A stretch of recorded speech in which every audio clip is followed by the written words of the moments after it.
Hey everybody, welcome and/or welcome back to Seriously Podcast. I'm Mary. I'm Brittany. And if you guys are new to the channel, we've been discussing Washed Season 2. This is the finale episode. We're so excited about it. Finale movie. Talk about it. Short film over here. So much went down in this episode, and so we had to have the creator, filmmaker, director, producer, writer, editor. My goodness, we have so many roles. Jerod Couch with us because we got so much to talk about. Oh my God, we gotta unpack.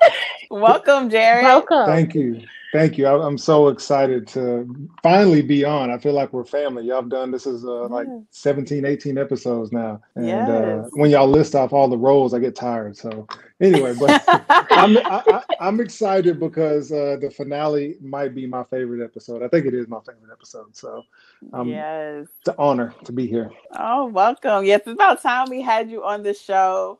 Like, I'm so excited. I love listening to y'all because, you know, when y'all say y'all are in the writer's room, y'all are in the writer's room. Like, yeah.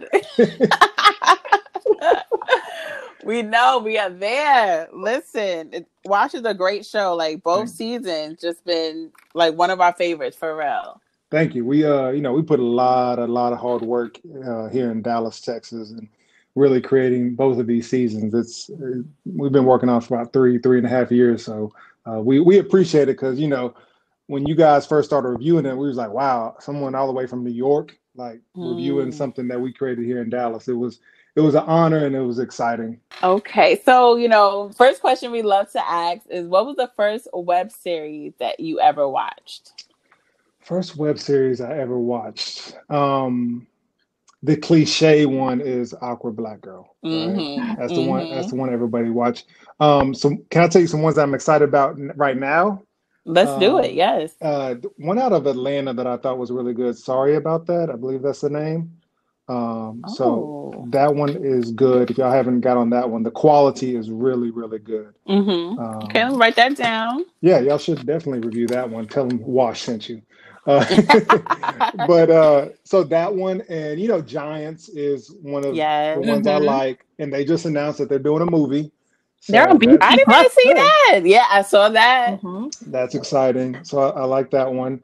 Trying to think of some other ones, but those are two right now. So you have one from the future, from the very past, and you have Giants somewhere in the middle, and then Sorry About That now. We love hearing about the new show, so we definitely going to look into that. I always look for the ones that are like really quality because I know it's so hard at the indie level to produce quality content. It is. Yep. So what inspired you to create Wash? Well, I went to film school, went and worked at ESPN for 5 years, came back home to Dallas, worked for the Texas Rangers, the baseball team. And while I was doing that, I was getting an MBA. And once I got that MBA, I was like, I got to get an MBA job. That lasted for all of a year. I went from the skyrise in downtown Dallas to the unemployment line. And oh my God. I found myself, I thought I was accomplished at that point in my life. You know, I had won a couple of regional Emmys. I had a graduate degree, yada, yada, yada. I looked good on paper, but I was still cashing an unemployment check. So I wanted to get back to creating content like I was at ESPN, and I had the idea because, you know, I felt I was entering my 30s and I wasn't quite where I thought I would be at 30. And, you know, season one, as y'all know, it was about telling a story about kind of this growing into adulthood, but also kind of straddling these two lifestyles because I grew up in the hood in and around Dallas, different hoods in and around Dallas. But then I had evolved into this brunch on Sundays type lifestyle, maybe yoga on Saturdays. Grown up. So it's elevated. Like, yeah. So it's like, how do you balance those two parts of your life? And then when we went to season 2, it was like, we realized it was a shared experience across different types of people, you know, so that's why we moved to an ensemble really. So yeah, that's kind of the genesis of it. Yeah, definitely. And Wash is like, we always say, it's just so relatable. Like every time we talk about it, it's like we see so much of ourselves, our friends, and these characters, and you guys do a really great job of showing that. Thank you. That's in the writer's room, it was all about just telling stories about that we know and stuff that we've experienced or stuff that we've seen. So I feel it's very important to be super authentic, especially when you starting out like we are. Any of the storylines drawn from your like own life personally? A few of them, Oh, not the furryism, but Furry. yeah, no, they a lot of the stories come from situations in life, whether it happened to me or happened to friends. Like Mhm. I have one of my good friends that still works at ESPN. He's like, dog, I see you stealing my lines, man. I'm like, man, keep watching, man. Some of your stories all up in there. Oh no. so what filmmakers have inspired you? That's always um, that always kind of throws me off guard because I'm inspired by like a lot of different things. I might see a commercial or might see a music video, and yeah, I might not know who made it, but it inspired me. I will say in film school, the first movie I had to watch was She Gotta Have It, the movie, not the series, Mm. and Okay. Hmm. it was amazing what Spike Lee could do because it was such a simple film. Mm. There wasn't anything crazy about it because it was still indie. So that really was an influence to me. Lena Waithe, I, not that I'm trying to mimic her, but a lot of times I end up doing stuff and I'm like, wow, she did something similar with The Shy. Mm. Hmm. And so it just seems like we have similar taste. Mm. Trying to think of some other ones. Shawshank Redemption is my favorite movie. I've never Oh, seen that one. I like that movie. I Yeah, love that movie. and Hmm. not to jump ahead, but there's a scene, and this will when I said I'm inspired by certain things. There's a shot in the finale of Wash that is inspired by the color purple. So it's not that that movie inspired me or anything like that. I guess it did. It was that one specific shot that I liked. What scene was Um, this? Mm. Was it's it have smoke? yes, Was he it's in a the final rocking scene. chair? No. Oh, It's okay. the final scene. The final scene. Oh. Okay. Well, I know I'm probably gonna get my black card revoked, but Color Purple is not one of my favorite movies. Like, my family loves it, and I'm just It's like, not one of my favorites either. Girl. I, but and everyone loves it. I'm like, oh, It's just And there. I agree. I agree. It's not one of my favorites either, but I saw that one shot when I was watching it. And again, this will be exposing myself. I hadn't watched it until like a couple years ago. uh And huh, I caught it on TV. And one of our co-writers, Ashley Lee, was like, "You have to watch The Color Purple, Jared." wow, So I watched it, and then I just saw that one shot, and I was like, "Oh, mm-hmm, I can pull that off." mm. So yeah, that and same thing with like Lena Waithe and The Shy. The Shy isn't my Yeah, favorite show. I like it, but it's not my favorite show. But yeah, there's certain, it's either the cinematography or character development or whatever it might be that I'll borrow from that, or I'll borrow mm-hmm, from certain. When I was doing commercials for ESPN, I used to do that too. I would borrow from other stuff and then make it my own. mm-hmm. Yeah. Yeah, now that you say that, I'm thinking about The Shy and now Wash, and it's like I can see some like similarities, but not like copying, but Oh, so yeah. let me say this: Donald Glover. I think Atlanta season Mm, two is one yes. of the best seasons of television I've ever seen. And I just saw on Twitter he was talking noise, not talking noise, but he was like season 3 and 4 because they're shooting season 3 and 4 right now.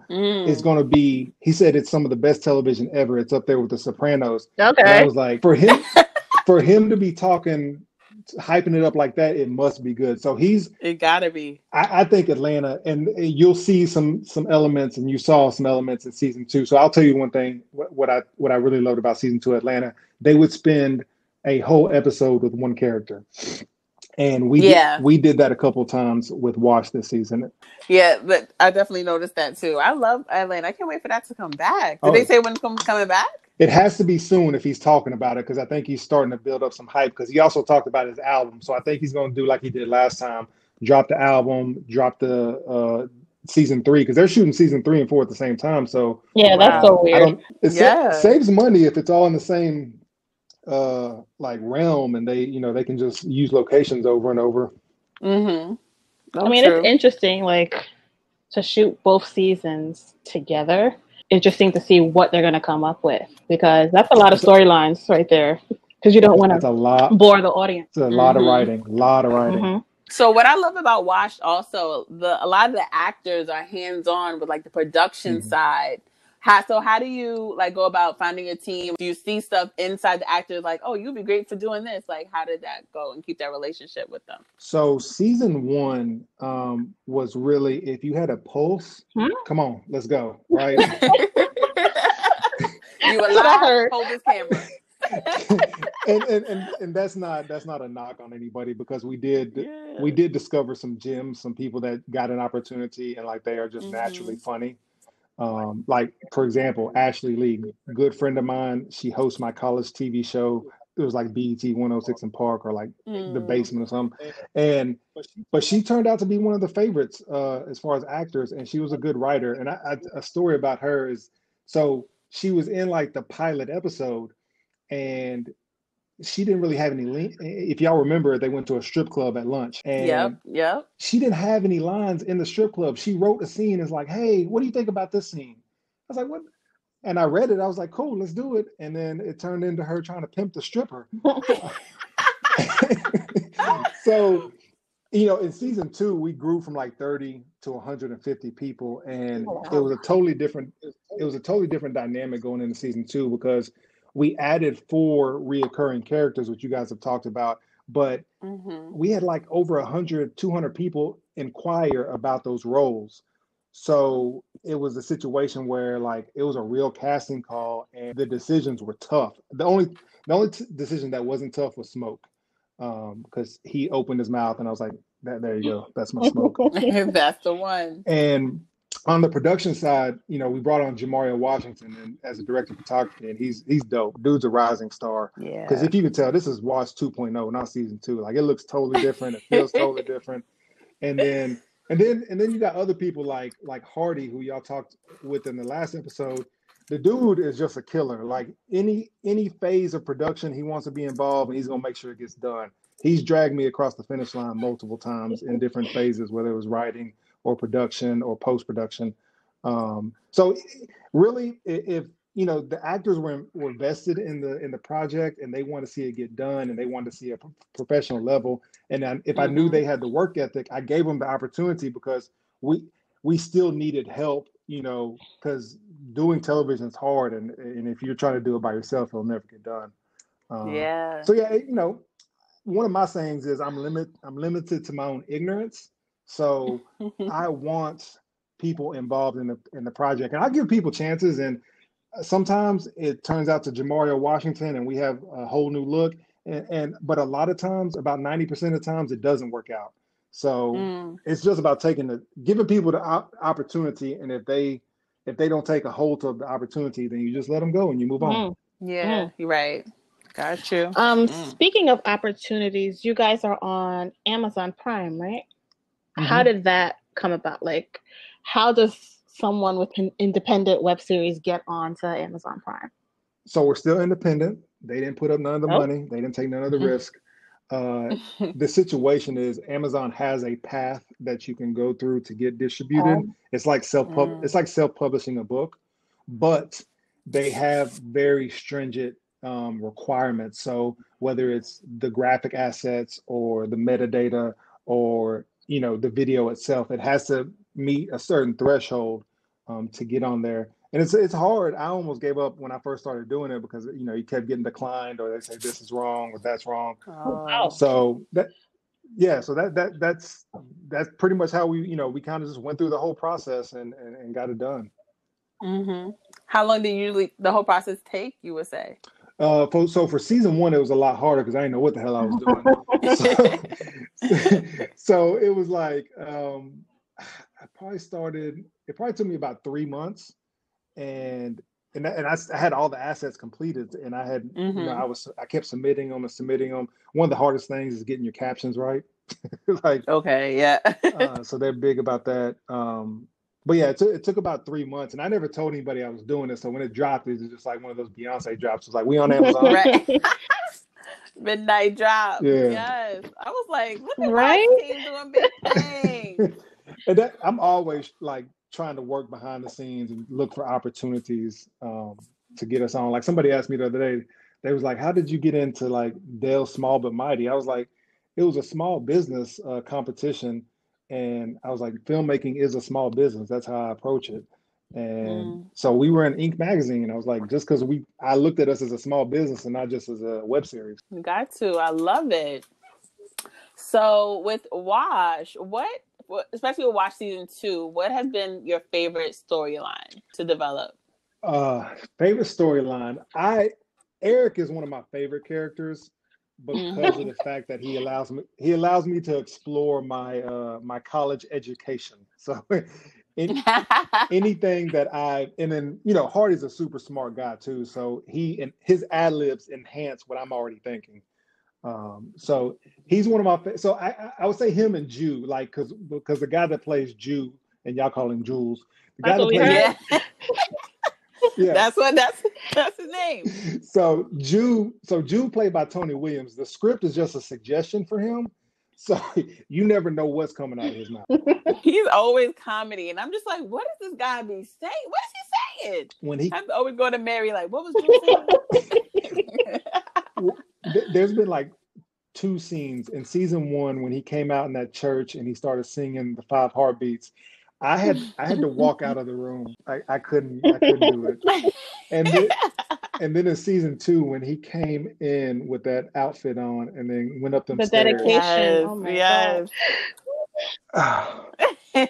And like nobody told him to hop up them damn stairs. He just did it on himself. Love it. So yeah, that's one of my favorites. Carmen is a favorite story of mine as well because my wife is in corporate America and it's hard being a woman in corporate America, but it's even harder being a Black woman. So a lot of stories I get, inspiration from her. She's not Carmen at all, but I get inspiration from her. And Kegs, no, she's not Carmen at all. So I would say those are my 2. And I love watching Dennis Raveneux, who plays Smoke, work. So he had some very dynamic scenes this year. All right. Okay, so we're going to play a quick little game. Would you rather? Don't be scared. Okay. I'm really scared. Don't be. Okay, so would you rather have a leaked sex tape or a video of you getting beat up by your girl's new guy go viral? And that is this full on Ray J, Kim Kardashian sex tape? It's whatever you want it to be. Yep, that's the one. The sex tape. Mimi from Love and Hip Hop status. Distribution deal.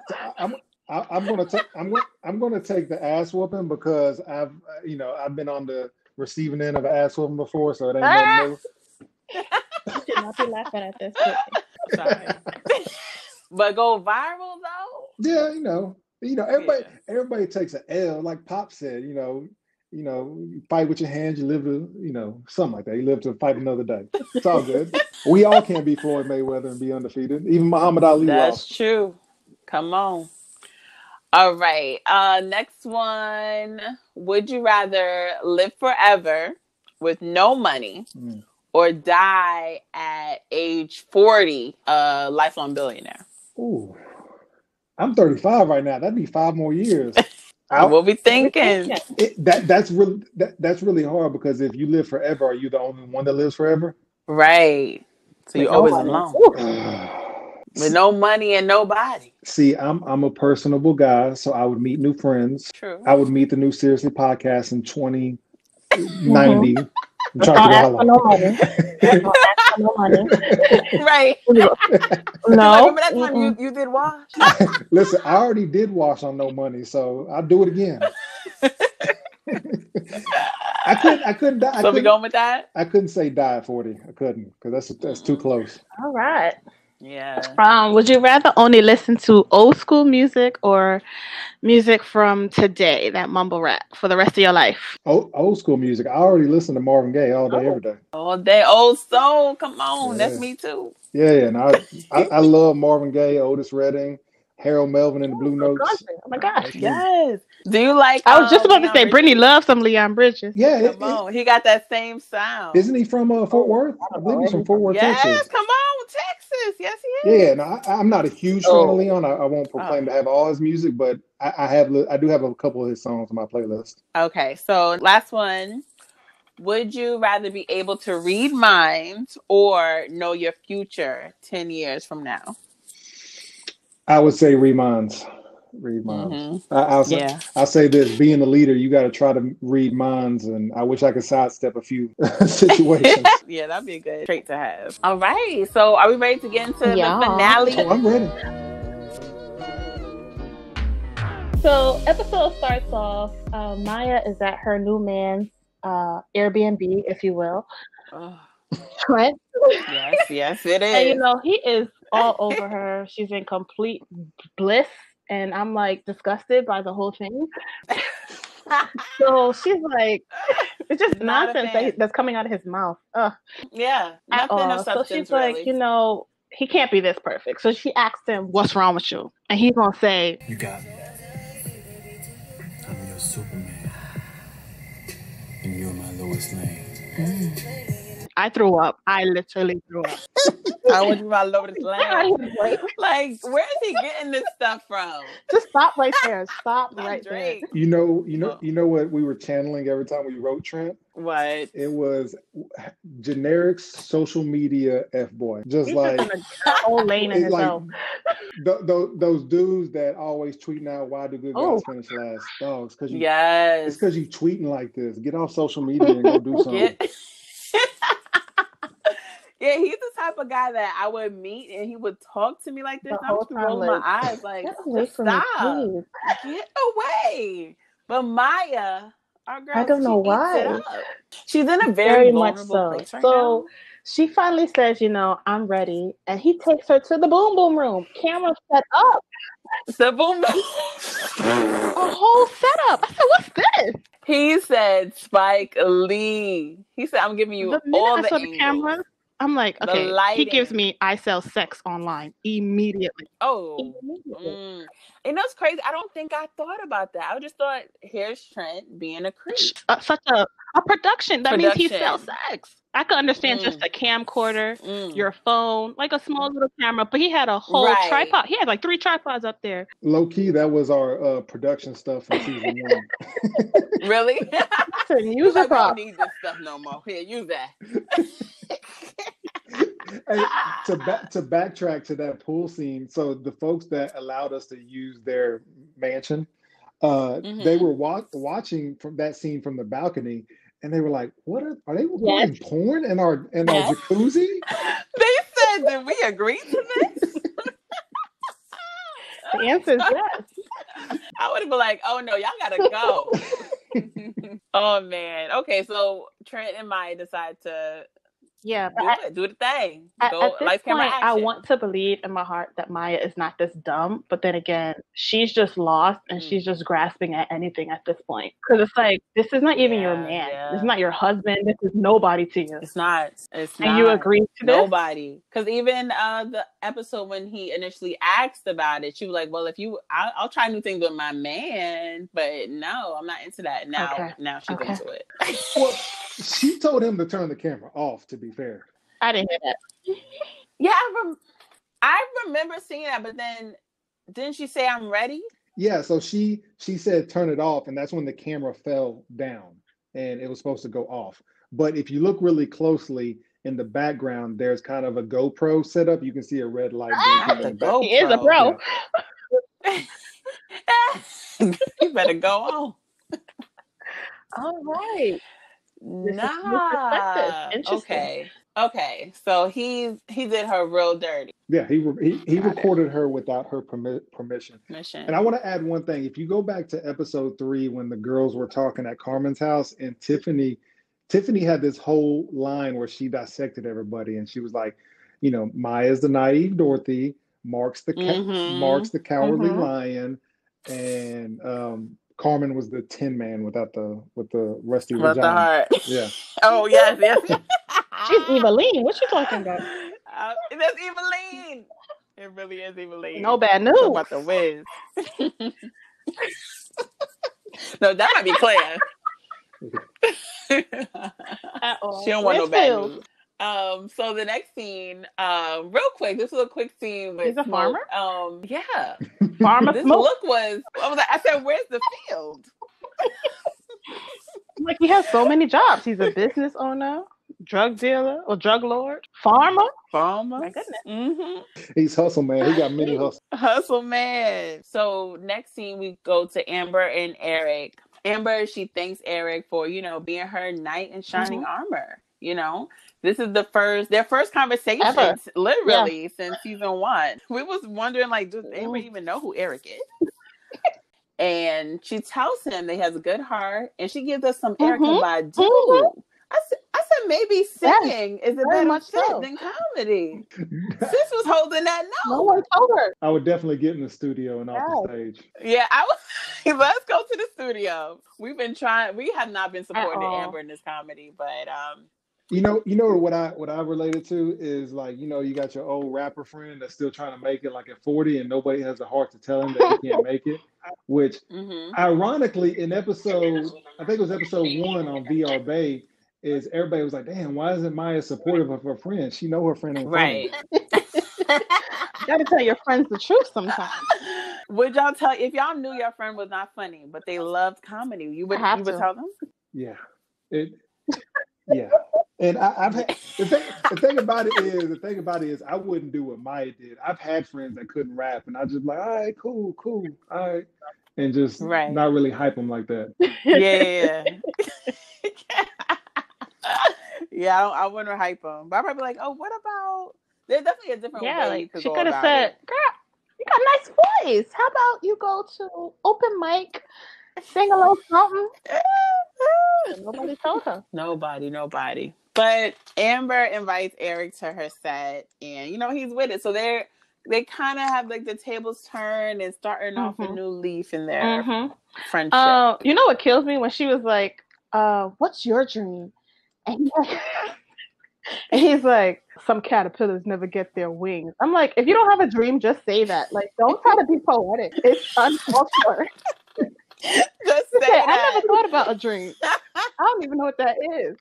Just say that. Just say I haven't figured it out yet. But I feel like he should have figured out since episode 1. He's been saying you don't want to do this. So what do you want to do? So, let us know. Some guys they trying to be all deep and stuff, and they talk so good. They like talking. Eric loved being deep. I just asked you what time it was, sir. Time never moves in the moment of the time. Like, sir. Like, come on. He's like, what? Ancient time. He's like, Rolexes, they don't count every second. They move real slowly. Like, thanks for nothing. Okay, so Carmen, she finally goes to see the doctor, and she is like on 9 for no reason. Like, she's not at a 10 yet. She's like at a 8 or 9. And doctor says, everything came back negative. But she's like, cool, and she ready to go. I'm like, we're not done here. Because the doctor tried to share her day and kiki with Carmen. Carmen was like, come on, just give me the results. So doctor bring you down. The doctor, that's what she is to me. She's always bringing me down. Every time the doctor comes and y'all be playing that music, I'm like, what bad news you about to tell us now? Oh, days of our lives. Oh, man. General Hospital. Yes. You have fibroids. And they're small now, but there's a chance for growth in the future. So you're going to have to be monitored closely. Okay, I'll keep in touch. If those fibroids grow, there is a chance that you might have problems conceiving in the future, in addition to being in the geriatric pregnancy category. And I tell you, like, listen, I mean, I'm still 9. If you don't stop. But, girl. You still started off with 20. So I'm still or a few more months. But okay. Oh, leave me alone. It's just such a real conversation. Like I think I said it before, but half my friends have kids, half of us don't. But as we get older, we're like it's just like there's so much pressure puts on you. And then I have friends too that are dealing with fibroids and stuff, and it's really real. It's scary. Yeah. Especially when you don't have someone right now, like you don't have a boyfriend or any potentials. It's like, okay, I need to find somebody now to get started. Like, what? I am so lonely. And I'll say that, that was all that stuff was kind of intentional because like we're all around that age range. Well, I'm 35, my wife's 35. And so a lot, well, yeah, you're a little younger. She loves to say it. I'm not 20. My wife would watch, she'd watch the episodes and she'd be nudging me. I was like, I was there when we wrote it. And lucky for us, we actually just found out that we are having a baby. Congratulations! Exclusive! Congratulations! Yeah. Exclusive. You heard it here first, y'all. But, Oh my gosh. well, Instagram heard it first, but Let us yeah. know, Oh, Liz. man. Let us Where's have this a moment. post this? How we missed this? Right. Let us have We it. announcing babies on the show. Come on. Exclusive. Right. Yeah. Oh, congratulations. Thank you. Oh my God. A baby couch. Oh my God. Baby couch. I love We're it. having a love seat.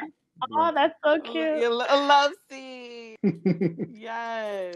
But yes, Carmen is just trying to figure out what she's gonna do. Because if she wants to have a baby and settle down, she got to start. She had to start yesterday. Yeah. And she's just like, dang. But she Yeah. took the news better than I expected. Like, I feel Yeah. like she was mentally prepared for whatever it was. I think with people like Carmen is the uncertainty messes with them the most. Yeah. So when you have like a concrete alpha females, alpha males, they deal with, I believe they can deal with problems head on, but it's just the uncertainty that really messes with them. So this news, real. I feel like it kind of kicked her in the butt because she finally admits that the whole Operation Maya is pointless and it's petty. And she tells Tiffany, she actually likes Maya as a little sister. And I'm like, do you? Since when? Why are you lying right now? That's how you treat your sisters? Don't do that. Don't lie. Abort Mission Maya. Abort. Abort. And why is she lying? Because last episode what? she played Maya heavy. But she also says that health is more important to her. So I'm like, finally she come around. Mm-hmm. We've been waiting for this. We love to see it. Waiting. And even her and Tiffany make up, where she was playing Tiffany hard too. Stop like it. that. Like, girl, this is your only friend. Stop. All right, so Carmen wants to be a good person. We can't be mad. So next scene, we see Smoke. He's talking to Brandon. But I love how Smoke was calling Brandon everything but his name.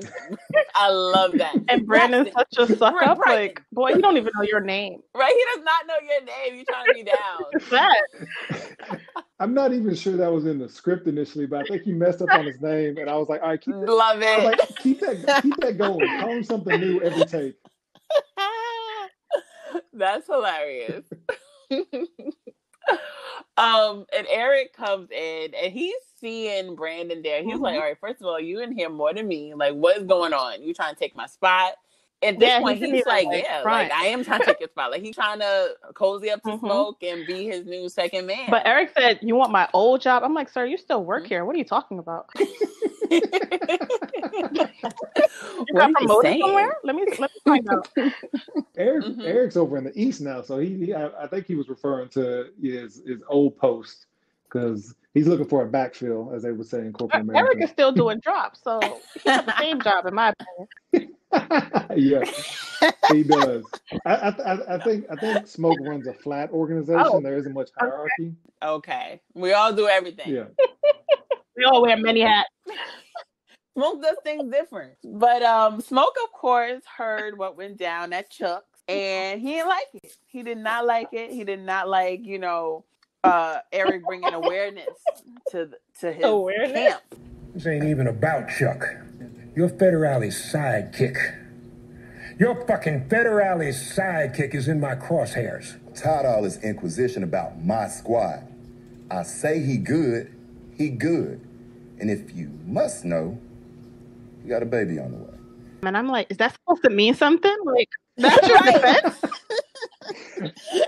Hey, he got a baby. Hey, the thing about the ironic thing in all this is that Julian is, first of all, he got a baby on the way. He about to get married, and he's a mixed martial arts instructor and a notary. Like, my man he has a lot of things going for him. On paper, he's not bad. He's a weirdo, so. Yes, no, not at all. So Smokes gives Eric a task, which ends up making him miss Amber's show. Which I don't think Amber would even care. Like, I feel like she just invited him to be nice. Like, it's fine. Eric over there sending flowers. Like, she don't really care. She realized he didn't have a dream, so he needed something to do on Friday. Exactly. He just needed something to do. So, Eric takes his task on. I feel like he feels it's a setup or something going on, but he got to be there. Okay, next scene. Go for the next scene. We got Maya and Trent boot up, come to support Amber, which is cute. I get. But when she introduces Chloe, She was about to say my boyfriend, but she caught herself, and I'm like, sis, you had sex with this man on camera. Sis. He's not your husband, let alone your boyfriend. Who is he to you? It's her Trent. She should have said my king, because he loved my queen.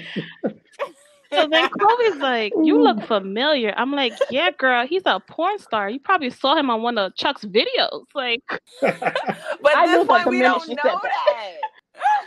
I was so caught up in the fact that, first of all, I come with my man or my king or whatever, my Trent, and you come here talking about, look at who's this fine specimen. Have we had sex? You're Chloe. Like, she's such a sexual person. The minute she was like looking at him like with these bedroom eyes, it was just like, okay, she knows him. I don't like that. I'm on a date and you're looking at my date like that. She's doing the most. Chloe was so out of line. Out of line. I actually didn't realize how out of line that line was until when I was editing, and I was like, that's so disrespectful. But disrespectful. I think the last time they had an interaction was the blow up in the green room after another failed attempt at comedy by Amber. She don't really owe Maya anything, but I guess that's just how she be with strangers. I don't know. Yeah. I ain't like it. I know. It's okay.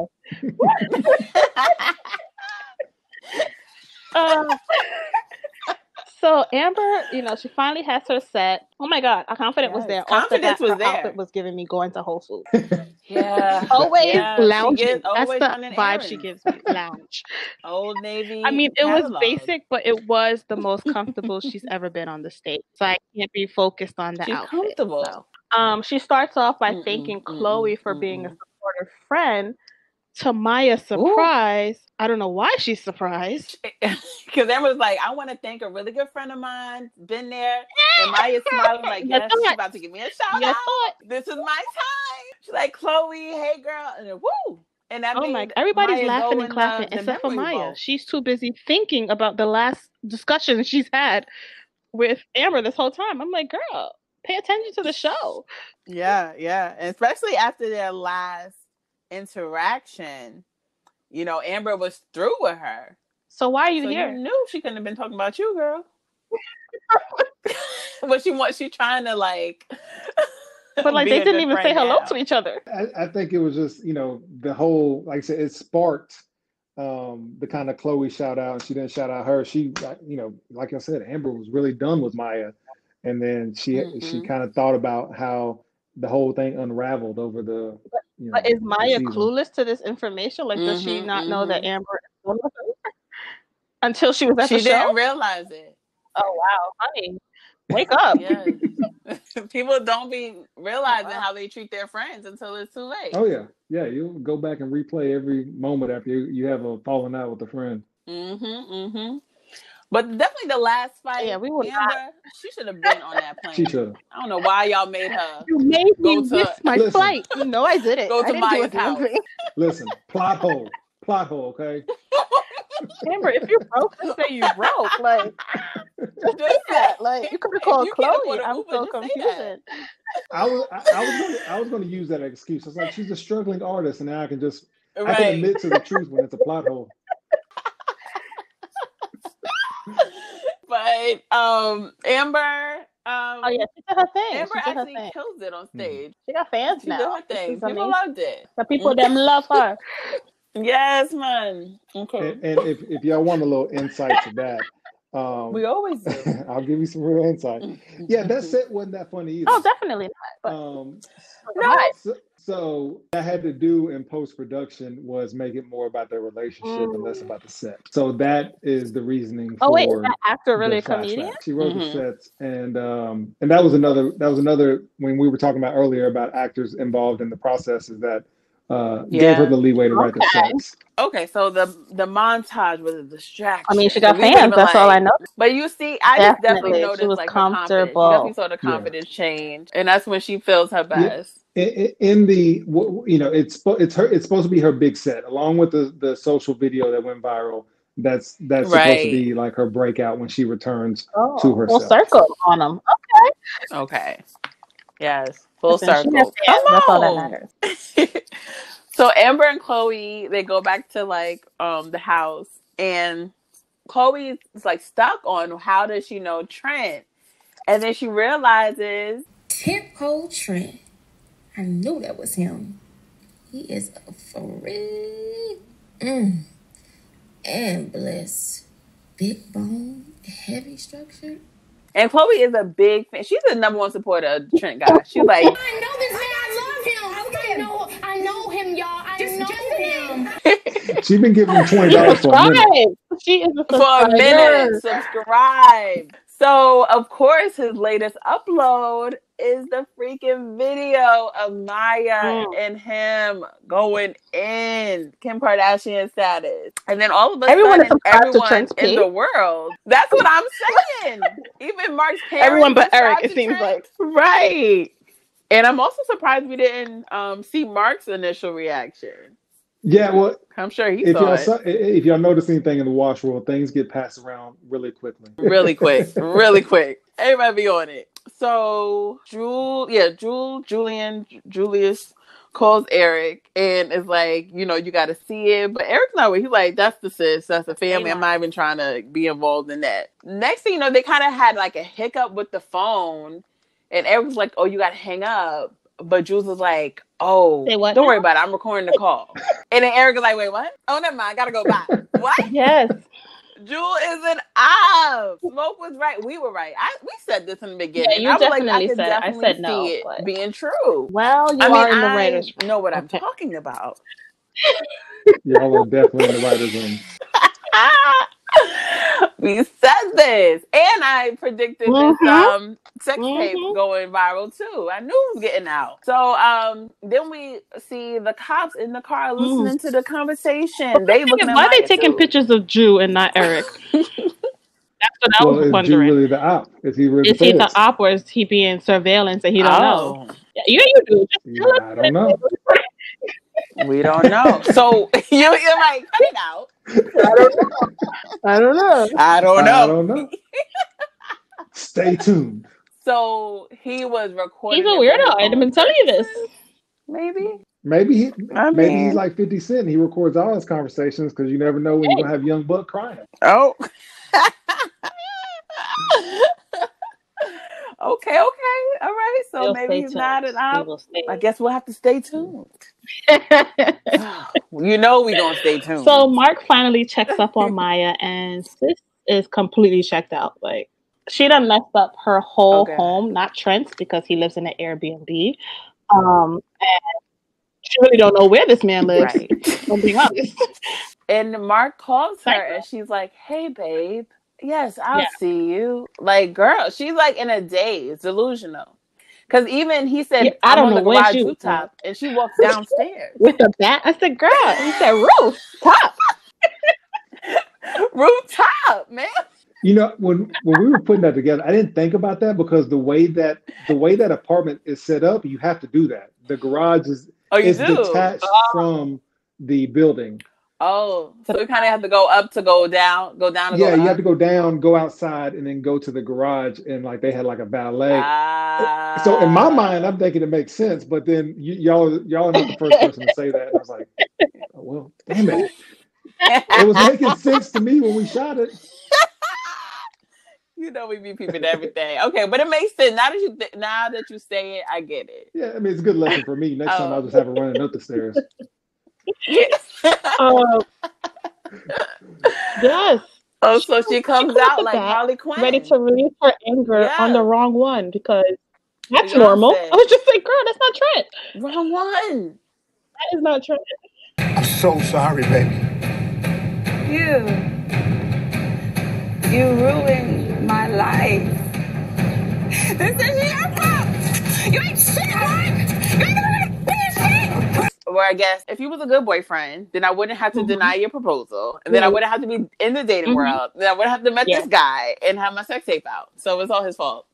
Yeah, he messed up her story because they went to college together, and they've been together for a minute, and so she blamed him on everything. Yeah, and but she just wants someone to blame. Got the balls to I talk guess to Trent right she don't want to now. talk to Trent right now. Cause listen, we don't Not see it all. from Mark, but We this blame sex him for tape was everything not his usually. fault. It wasn't his fault. We blame him for Mark was at every home this single time. thing. He was We doing gonna get nothing. this to him. He was asleep. Missing He was having a again, but self-care he day. He had given up at this point. But see, Yeah, I think Mark was such a savage that he saw another way to get back in. So he went, he said, "Let me try one more time, one more again." he went back to his old stakeout. Right. And then she has a vulnerable moment with Mark. They shower together, very intimate and sensual moment. And I wasn't mad at this, surprisingly. I know you. You know, I love to see love. I wasn't mad. I was just like, oh, okay, you girl. was mad? We're just gonna ignore the problems, but all right. Maybe he did change. I just Mark would changed, have liked maybe. to see a mature conversation between the two instead of immediately go. But she was emotional, so I get it. Yeah. Ain't no maturity about breakup sex or makeup to makeup. Maybe Ain't no mature about that. We'll get to it. Breakup and makeup. Moving on. So Carmen, she goes to Claire's office and, you know, she gives her resignation and tells her, you know, she's taking a year off to find herself because she poured so much into this company. Claire's like, girl, if you don't just take 2 weeks off, I'll see you back. Girl, get this on my face. I'm on the call. Go on somewhere with that. Yeah, but Carmen wants to take this time for herself. She's talking about a whole year. Sabbatical. She said sabbatical. Claire is just, she's upset because, like, you're my star player. Why? I need you. But Carmen's really taking time for herself. Like, you have to put yourself first. Oh, at the end of the day, these companies, they don't care about you. You are replaceable. You die tomorrow, they're gonna get somebody else to fill your job. Like, you have to take care of yourself. And that's why we had Brittany, Claire. Think about it for a second. You said Brittany. She said me. No. Brittany played Claire. But that's why we had Claire think about it for a little bit, and she's like, "All right, well, don't take any proprietary information from the premises. I'll have security meet you in your office in 5 minutes." AKA you 5 minutes. Then give her a full day. That's actually from my real life, not my personal experience, but I know when I worked at ESPN, if you went to them and said you were going to another competitor, like, they would walk you to your desk and then walk you out. Oh, wow. To make sure you don't take nothing. You don't take nothing. You don't talk to nobody. Like, you gone. Don't work around here. Gone. Yeah. Well, she was more, I think, offended by the negotiation. I'm not about to negotiate with you. So she was like, no, you're good. You're done. So we also see Mark. He's packing his bags. He getting himself ready to go back to Maya's arm. He's like, this is our time. We're back together. And Erica's looking at him like, did she actually say those words? Mark, where are you going? Did she actually say, I want you to move back? Like, Mark is like, what's understood don't need to be said. Like, that's it. In love, this is how it goes. Delusional. See, y'all had thought Mark had came full circle. Thought he had his complete. Y'all thought he had a complete arc change, and he changed for about 4 hours and then went back to packing. That's it. And it's exactly why he never went to to find his own place. Like, he thought he was going back in Maya's. Like, sir. And Eric is just like, all this assuming is going to get you in trouble, basically. Like, come on. Assumptions are the most damaging enemy of the mind. You all right, man? Looking pretty swole with that bulletproof vest on. I'm good. I love you, bro. I really hope you find what you're looking for, man. You can never hate someone you truly understand. It's kind of like a goodbye. Like, oh Lord, Eric about to die. Now I'm like, what is about to happen to Eric? Yeah, because when people start saying sentimental things like that, they got that gut feeling something about to happen. And they mentally prepared to not return home. Like, they like, exactly. He already said he ain't got no wings. He said he ain't got no wings. And I'm like, this is next. He a caterpillar. And you know, I will. Another thing, there was a few scenes in this season. There was a couple. We wrote 13 episodes. Really? There's actually episode 0 that was never made.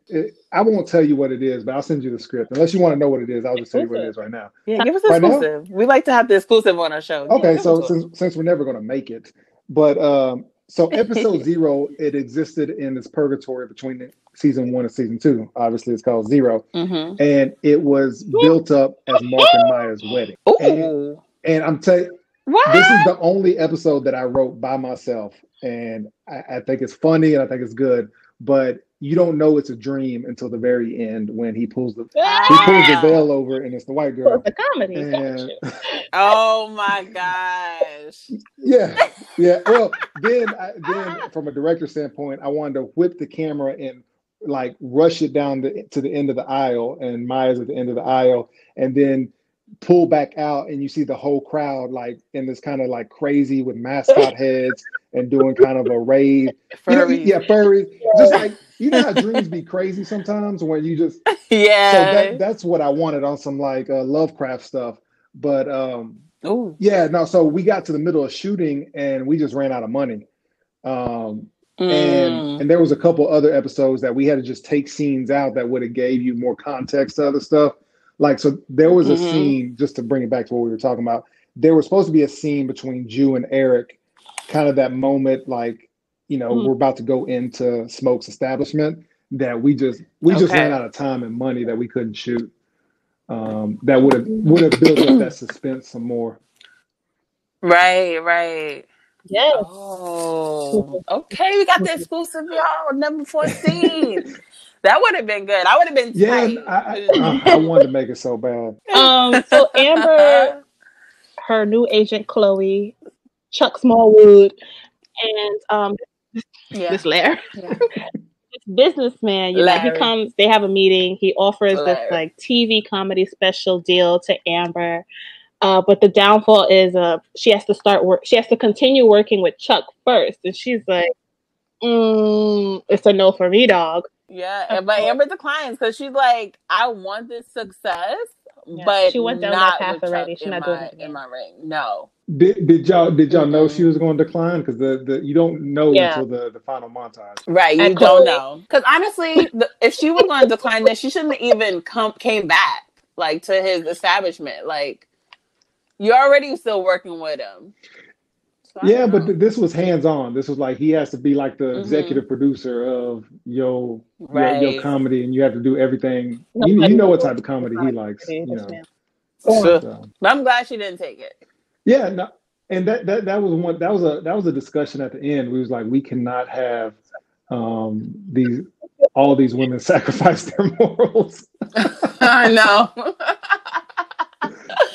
Like, somebody gotta make it. It also, one of the underlying themes of that is like, you get your dream, you just don't get it the way you want it, and that happens a lot. At what cost? Yeah. At what cost? I'm about to go to Amazon and update the description to "at what cost." Put us in the writing room. Come on. So Maya and Trent this scene. Trent got the nerve. Yeah, and everything seems to be back in place. Odd. He broke in. Oh, wait, are you got a cleaning crew? I didn't even think about that. She cleaned up. Everything new? Okay. Everything is fixed. She cleaned up. Oh, can we go back to the whole scene of her trashing her apartment? Her jumping on the computer. So with her jumping on her laptop? Yeah. I told Nadira, I said, all right, you got to hit this TV. I just need you to swing and hit the TV. This girl goes flailing with the bat and leaves a hole in the wall at the Airbnb we rented. Oh, no. Yeah. What? I just saw my deposit go down the drain. Right. I'm like, your Airbnb is flagged. Your account is flagged at this point. Luckily, it was like a party Airbnb, so they ain't never say anything. So you put a picture in front of him, but like, I don't know. Oh my God. Before I got here. Right. Put a frame. I don't know about that. I don't know about that. We need to post the BTS of me just like, you see my face when I go and look at it like, God. But dang. Yeah, she said, I heard that's swing dedication. Back. She was like, I'm here to fulfill this role. I thought that scene was some of her best performances of the year, like that whole little sequence. Yeah. No, she was pissed, and you can tell it was good. So Trent broke into Maya's house talking about everyone knows Mark's birthday. Maya, You don't even know Mark. What the hell? Like, why did you change the combination? Yes. That was a running joke the whole season. Somebody could just walk in. This girl, like, why does everyone know your password? And you know everyone knows your password. Like, he just sitting there chilling. Like, he didn't say, "Hey, Maya, are you home?" Just chilling, legs up. I would have called the cops. Oh, definitely. So he apologized and gives Maya $25,000. I'm like, wow, this is only the start. We can make big money. No, he's selling it to her. You're a natural. No, and girl. then her main thing, did you even have real feelings for me? Like, Maya, that's not what we're here for. This man filmed you without your permission and ruined your life. Did you have real feelings for me? Read the room. All she want to do is be loved. She just want to be loved. Read the room, sis. She over there like that pillow don't hug you back. Right. Girl, you were about the wrong thing. So, but she's like, once he's selling it to her, I guess she likes the sound of it because she's like, you know what? First she says, "Give me your half, and then we'll be good." My half, my money. Like, you don't understand English. She's like, whoa, my half. But he agrees and he leaves, and then she's like, "What next time we shooting in 4K because your cameras is trash." I'm like, "Oh, so now you know how good cameras work, okay?" Because when y'all was in bed and he told you to turn the monitor, you was acting like you didn't know what the hell that was. But now you're an expert on cameras. Copy. Now you Ava DuVernay. Very interesting. Oh. And you then he leaves, and then she want to cry. Which one is it? She made a business decision. She turned into a hustler like in 2 seconds because a hustler.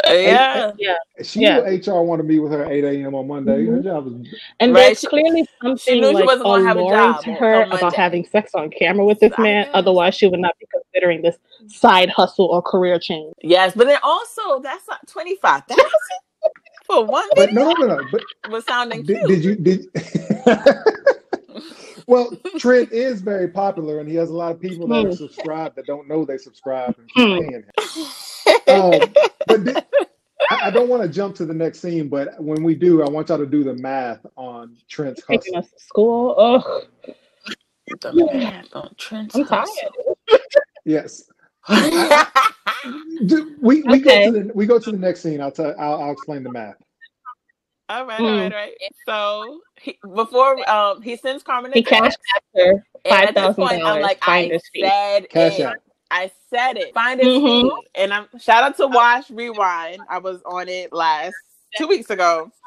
Talking to Tiffany about episode 208, and I started calculating. I started doing the math, and I was like, I bet you Carmen is sent Trent because it just started to make sense. Like, why is she so? Like, oh, date Trent. Oh, what's up with Trent? Like, so into it. You know, she's already sabotaging Maya's life. So I'm like, it makes sense. And here we are. She was keeping hard for Trent. Yeah, she was. So we find out she's the one that actually hired him to go after Maya, even though he really didn't want to. He was like, "That's too much work, girl. Like, come on now. I have to put in work. I have to actually like this girl." Yeah. Right, I have to take her out on dates? What? I have to bring her to an Airbnb? Come on. So what's the math? Carmen said, "How much do you get for these things?" And he was like, $100K on a good day. And she said, "I'll take 5%." So she took her 5,000. Trent was only going to give Maya 25,000. So she was like, "Well, give me your half," because she thinks the half is 50,000. So he ended up making 45,000. Maya got her 50 because she hustled it and negotiated it, and Carmen got her 5. He playing everybody. Yeah.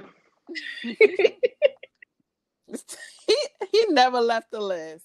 And he sure tried did. to I thought she was gonna really I thought he really wanted her like her F buddies And when he came in the house. I was like, oh, this is her man. Oh my God. I was pissed. Yes. That would have been a funny twist if they were like, all right, that would have then they been went to the drama. bedroom. Right. We're here for that. Drama. You know, we're here for the drama. And then it'd have been like, well, Carmen's okay with she is him okay with having him. sex with Mike. That's Carmen is psycho. That's a hell of a mission. We need to talk about this mission in QCC. So, the final scene. Right? Smoke is he acting like he going to war. He's preparing to head out. Farmer Smoke is out here ready to shoot. If Eric kills Julian or if Julian kills Eric, and he tells Brandon, who happens to be cleaning his gun, you know, if one of them don't kill the other one, then we're just gonna kill them both. But lo and behold, Eric and Jules was listening the whole time. They both about to meet their makers. They sure did, and they popped out. They pressed them. They said, "What's up?" Okay. They said, "Not on my watch." And Eric is like, "I'm out. My heart ain't in it no more." And Smoke is like, "How many times do I gotta tell you? Tell your ass to come over." He is so mad. How many times? Smoke is sick of it. He pulls out the 9. Oh, but no. He pulls out the gun. And Eric is sweating bullets. Hey, backtrack. Production note. We shot in that damn thrift store. He ain't had no air conditioning. Y'all was hot. No air conditioning in the middle of the summer, and they was like, "You got to shoot now because we about to get." He was like, "Smoke got to get some AC, some central air." Yes. He's an elder, you know. Smoke got the gun on Eric, and he wants Eric to put the gun on Jules. But, you know, Eric is not with it. Then the screen goes black, and you hear a pop. But not really. Then we hear Eric doing his montage, his poetry, talking about dreams and everything. Pull the trigger, Smoke sir. Got no bullets. There's no bullets. I don't know what to tell you. It's not jammed. There's something wrong with your gun. There's nothing there, sir. So everybody puts their gun on Smoke, and the tables really turn. Barry got the gun. So turns out he been the eyes and ear this whole time. Y'all think he on the crack, but he's listening. He cracking the case. Y'all start babbling, talking about, "I saved your mama's life. You owe me." Sir, you have to die. Just accept it and go in peace. Yeah. He's all, "Name your price." Accept it. My life. All my life. All my life. Smoke is in disbelief. I'm just like, y'all talking too much. Who's gonna push the trigger? Look, I'm not even gangster. I'm not even gangster. But then Smoke says, "You just might want to check on that little roommate of yours, Joyce's boy. See, my new runner from the east side was real upset when she found out that you were the one who instigated all that violence. All war is based on deception. Sun Tzu." Another poet. All that was Art of War stuff from Sun Tzu. And if you go back to episode 6, that was what Eric was reading when Jules walked into the jet prison. Nice. So Smoke basically said that he had the East Side Boys. He had told the East Side Boys that Eric was actually the one that started all the violence. So Eric was shocked, and he's like, you know, those East Side Boys ended up retaliating, and then they shot Mark. You said me? I didn't know if they shot Mark because I could have sworn he had left already. He got a lot of clothes. My goodness. First of all, this is the main thing. Mark is dead. You want to go to the QCC? You don't care. I just want to say on record, I was hurt. Let's go. Let's go to the question, comments, and concerns. Jerod, you put us through a lot this season. You did not hold back. You gave us pain. You gave us deception. You gave us drama, love, friendship. The great season. Poetry. Great season. Thank you. Poetry. Come on. Poetry. And you gave us a death, which we had. We actually had to. Y'all wanted some. Y'all wanted some murder. You know? I wanted murder too. We did. Somebody has. Yeah. We were like, somebody about to die. I did not. Mary, I expected it to be expect it to be Mark? Eric or Jewel. Not from, Or like, Smoke. Oh, no, I was not expecting Smoke to die. I don't think you get to that age as a drug dealer and it's always like get one killed. step ahead of Eric. As much as cocky as Eric thinks he is, Smoke is still one step ahead of him. Yeah, and that's kind of like that's your biggest asset is often your biggest liability. And Eric thought he was so smart, and he's always giving everybody advice, but he didn't see the writing on the wall. And then if you go back, we planted nuggets of how Smoke would know where Mark would be. And Smoke because he has said Joyce's boy. So you know Joyce? And then wait a minute. Yeah, how you know Joyce? Go back to episode 1 or 2, where when he first meets Mark, and he was like, "You Joyce Fields' boy? She's still driving the wagon." And then on the phone call, he was like, "Tell Joyce the old boy still barks." A full circle. Oh, yes. Yeah. So we planted those nuggets. And then when John came over to get Mark to come back to corporate America, or come back to the job, Eric, when he walked out, he's like, damn, now I got to move again because a customer knows where he lives. And so there's that angle too, where he was always worried about people knowing where he lived. So he said, girl, was that a girl? Boys wanted to kill Mark. To Barry? That was the girl. So it was the girl that was selling drugs to Barry. So that was the replacement for Eric. So he was training them to replace Eric. Those were high school girls. So he was replacing them, and then one of them went and killed Eric. Walked out of there angry. Well, say, all right, Miss Mama. You got my mind racing. Okay. So Eric planted this. I mean, smart. This was like Smoke Plan B. Planted this just to get back at Eric. You talking about he planted what to kill Mark? It was like why Mark? Because he went to the person that was close to him. But he was already going to kill Eric if he had the bullets. So he still would have killed Mark too. Yeah, well, the gun was already turned on Smoke, so I guess he just played his final card. So is Smoke dead? I don't know. Okay, he's playing this game and now, I don't like it. I don't even know if Mark's dead. It could be like General Hospital. Maya gonna be come back and he'll be in a mummy suit and just in a coma, and it's not even gonna be right. Crying over the corpse. She's in the wrong room. Oh yeah, Maya. Right. She fell in love with this mummy. That was not even him.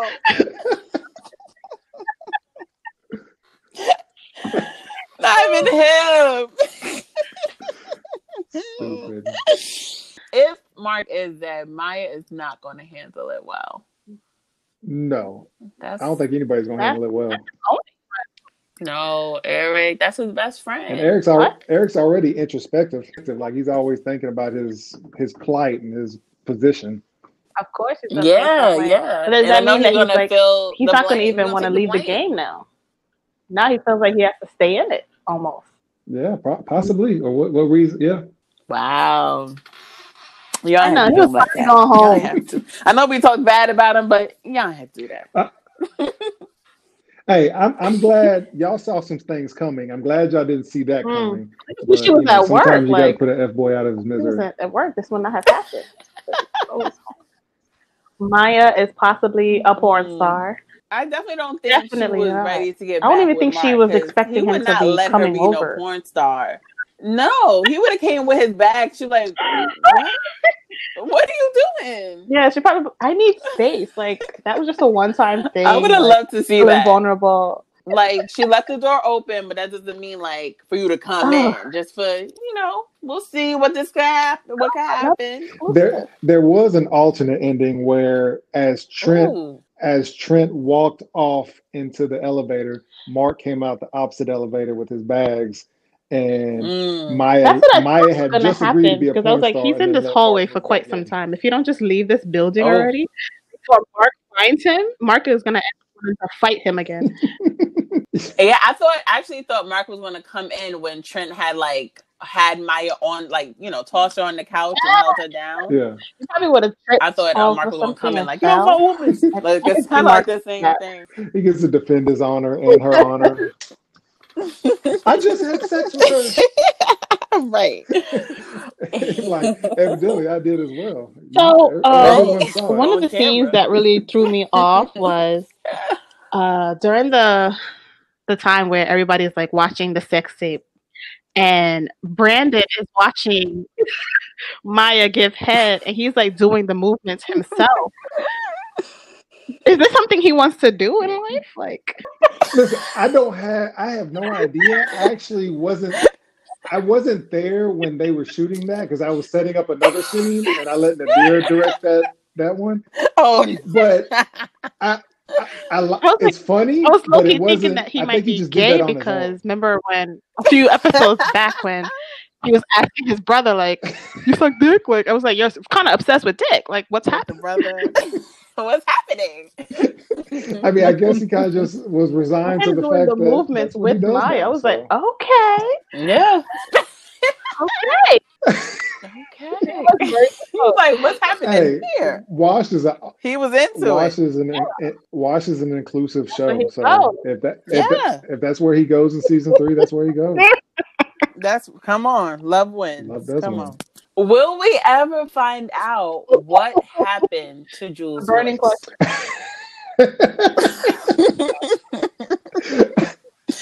The people want to know. Possibly in a season 3, we can explore that. We can have a Shawshank Redemption scene where it's all revealed. Do you know? Did you think about it? What we thought about it, we talked in season 1 in the pilot. That's what I thought. We talked about it, but it was highly offensive, so we had to write our way out of that offensive scene. So we kind of it happened in prison, and we can revisit it in a flashback in season 3. Like maybe Jules is having pillow talk with his new wife. With his wife and kid, yeah. Let's quickly discuss, one of the biggest topics we've had throughout this whole season, Operation Maya. Explain this to us, please. Because I feel like episode we think we know what's happening, and then we go off.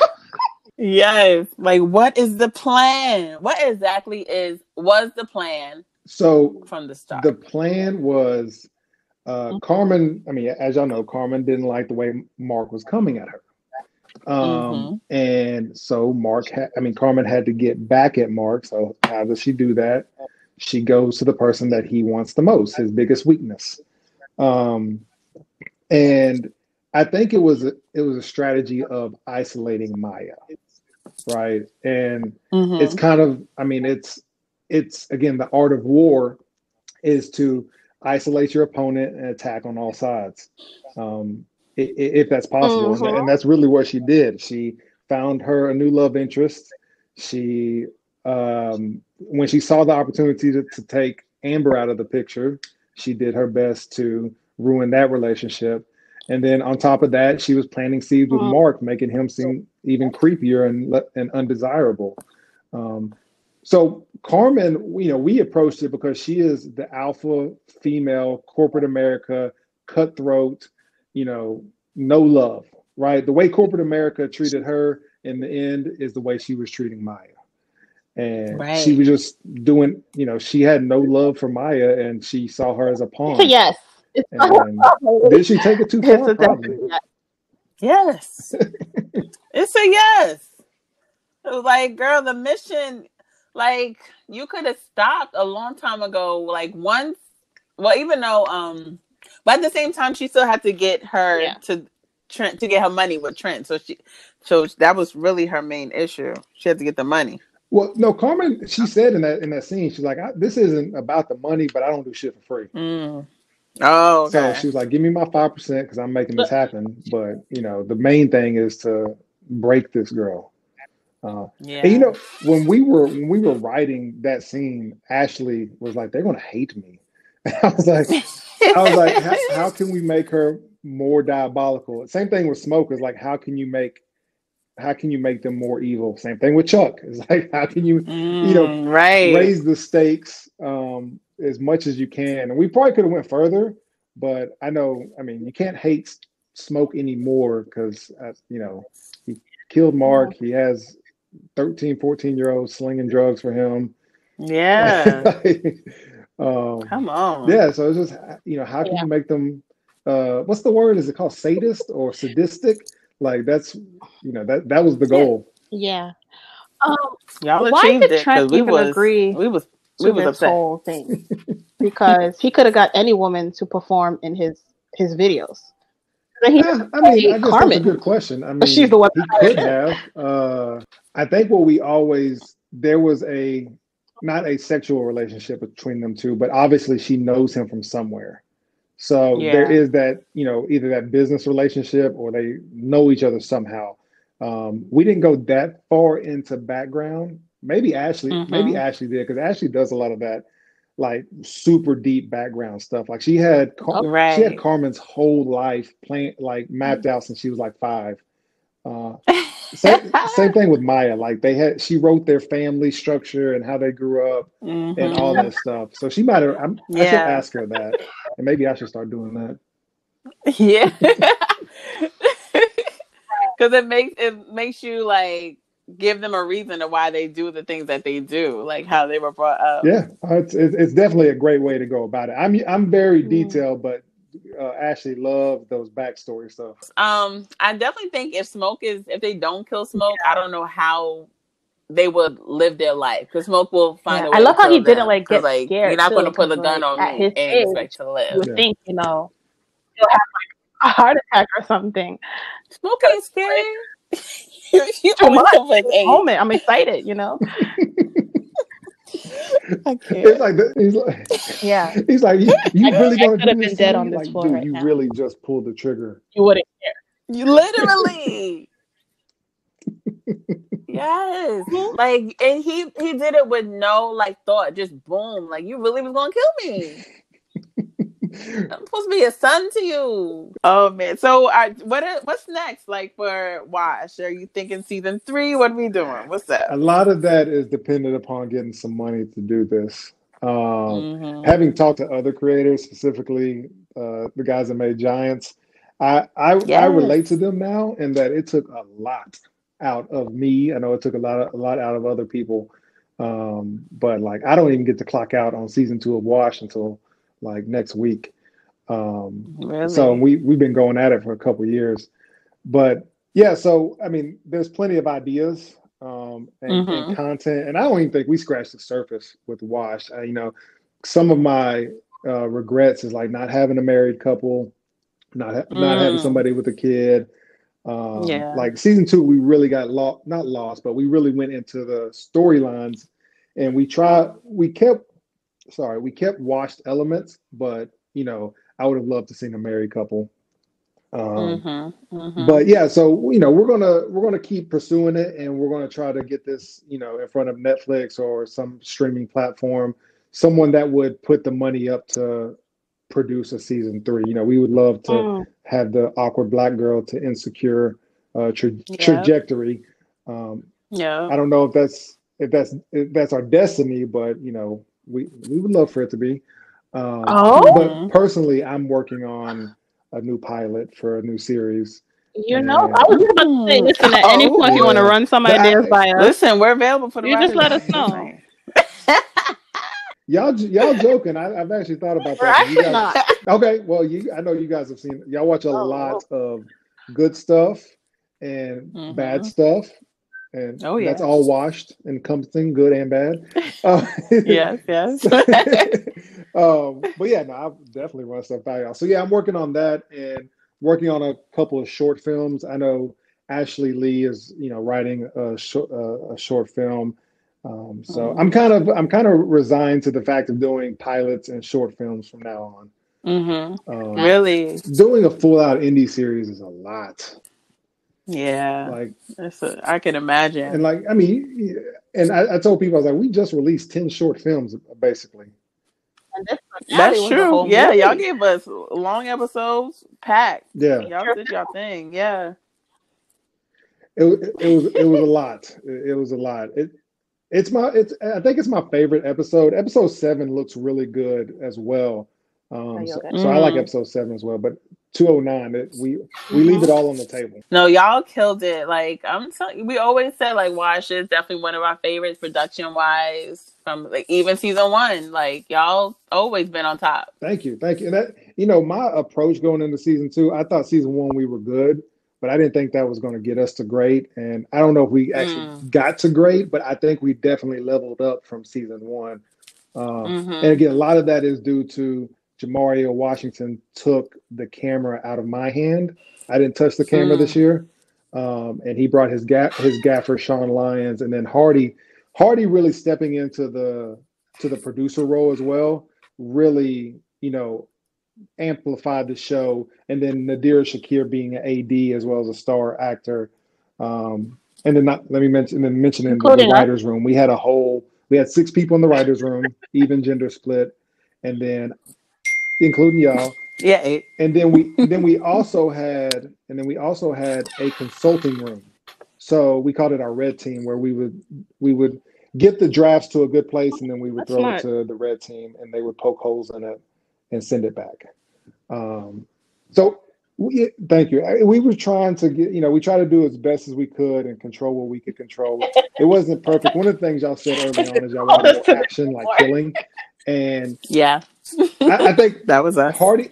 I think Hardy talked about that. It's just like the money aspect of doing like chopped up bodies in freezers is it's costly. It's a lot, right? So, but yeah, no, I'm with y'all. Like my next project, I want more movement. I want less static scenes. I want action. So that's kind of what's next. It's kind of all right. Instead of trying to do 10 episodes, how about you do one like really good pilot, right? With all the action you want and done the right way. What genre are you thinking for the pilot? So this next one, it's not quite. It's more of a drama, but I find it hard to not include comedy. But yeah, it's more of a drama. And then Kegs, Ashley Lee, her maiden name is Kegs.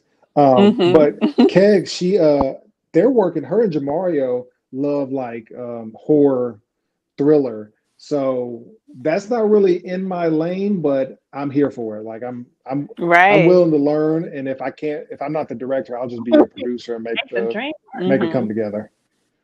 Yes. So, come on, teamwork. I love it. Yeah.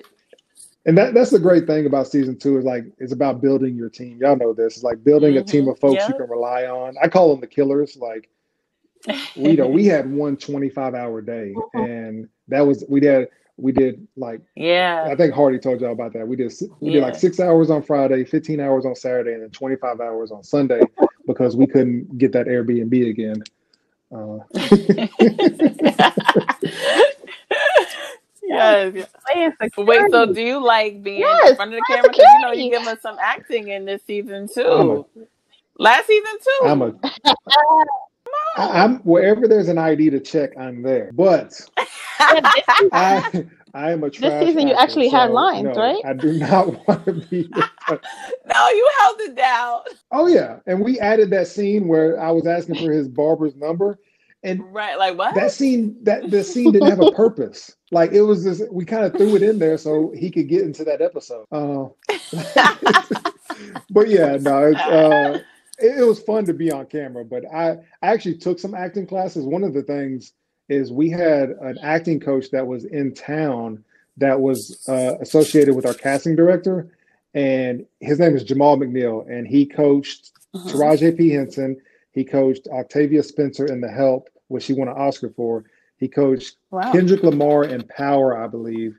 Anyway, so he did a couple of classes for us, and I actually attended some of his classes in Dallas. And he had me get up there and act, and I was so bad. Like it's just if I'm not being myself, then like it's just no. I'm gonna stay behind the scenes. Oh my goodness. Well, listen, here at Seriously Podcast, we love it. We love the Wash team, the family. We are always going to be supporters of y'all. Thank you. Love it. And it, to reiterate, like I said earlier, just, it's an honor for you guys to take the time and watch the show, and then just so in depth and detailed. We've done a few podcasts, but you guys are in the story. Like, y'all are a part of the world. Yes. So we really appreciate it. I hope we ain't go too hard on y'all this season. No, that's the fun part. Like, that's like when y'all go hard on us, especially when you point out my plot holes or something that didn't happen. I'm like, I know, I want it. Because me, like, that's the one thing about being independent, and like I think the people that make it, like me and the DP Mario, we just trash our stuff all day. We like, that sucked, we don't like that. And it's just about getting better. So now and then when y'all go hard at the actors, I don't know how it's they the feel. character we're going It's a character. I mean, like, Brittany came on like, listen, y'all cannot talk about Claire. We was like, oh, sorry. Hey, they get into characters. Like Brittany got so into characters. She ain't nothing like Claire in real life. No, she's so sweet. Yeah. Well, thank you so much, Jerod. Like, this was so much fun. You answered all our QCCs. We got everything we needed out of this wash, right? I think I only took the political approach on those questions a couple times. So yeah, just a couple times. Everything else is good. Talking about I don't know. Recount the ballots. I don't know. Recount the ballots. We're like, count all the votes. No, you were great. Thank you so much for coming. And we, like I said, we really enjoyed this season. And before we leave, could you just tell everyone where they can follow you? Thank you. Yeah, so I am on Instagram, The Creative Couch. Same thing on Facebook, Jerod Couch on Twitter and my personal Facebook. And then always Wash Series. My pages are like JB Wash right now. So the at Wash Series on all platforms. And washseries.com to watch the show and our exclusive content. All right. Y'all heard it here. And then all right, guys. So that's it for this week's episode. Be sure to follow us at Seriously Podcast on all social platforms. And if you have any questions, comments, and concerns, be sure to send them to us at Seriously Podcast. What's our email? Yo, 5 years, y'all. Make sure you email the outro like that. podcast@gmail.com. Send us your QCCs. Well, thank you for tuning in. Yes, and please rate us on Apple Podcasts. Come on, get those ratings. Bye, guys. Y'all.